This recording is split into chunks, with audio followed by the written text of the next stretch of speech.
వార్త 17వ అధ్యాయం.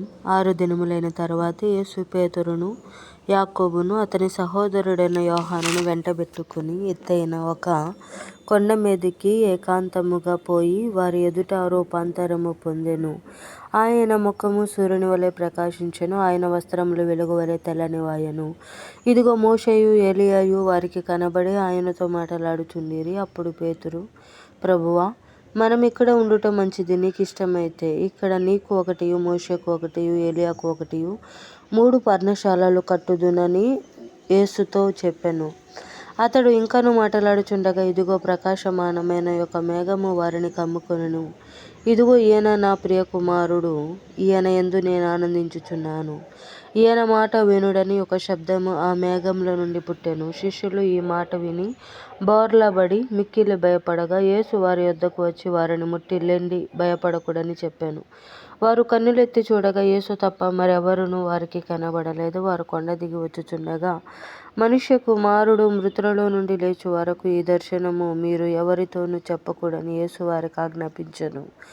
అప్పుడు ఆయన శిష్యులు, అలాగైతే ఏలియా ముందుగా రావలెనని శాస్త్రులు ఎందుకు చెప్పుచున్నారని ఆయనను అడిగిరి. అందుకు ఆయన, ఏలియా వచ్చి సమస్తమును చక్కబెట్టునన్న మాట నిజమే. అయినను ఏలియా ఇదివరకే వచ్చెను, వారు అతనిని ఎరుగక తమకిష్టము వచ్చినట్లు అతని ఎడల చేసిరి. మనుష్య కుమారుడు కూడా అలాగే వారి చేత శ్రమలు పొందబోవుచున్నాడని మీతో చెప్పుచున్నాను నేను. అప్పుడు ఆయన బాప్తిస్మమిచ్చు యోహానును గూర్చి తమతో చెప్పెనని శిష్యులు గ్రహించిరి. వారు జనసమూహమునొద్దకు వచ్చినప్పుడు ఒకడు ఆయన యొద్దకు వచ్చి ఆయన ఎదుట మోకాళ్ళూని, ప్రభువా, నా కుమారుని కరుణింపుము, వాడు చంద్రరోగి అయి మిక్కిలి బాధపడుచున్నాడు. ఎలాగనగా అగ్నిలోను నీళ్లలోనూ తరచుగా పడుచున్నాడు. నీ శిష్యుల యొద్దకు వానిని తీసుకుని వచ్చితిని గాని వారు వానిని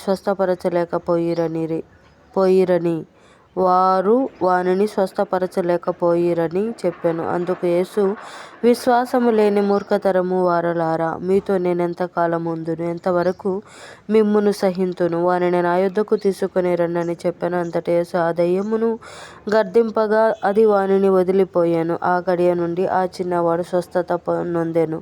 తరువాత శిష్యులు ఏకాంతముగా యేసునొద్దకు వచ్చి, మేమెందుచేత దానిని వెళ్ళగొట్టలేకపోతిమని అడిగిరి.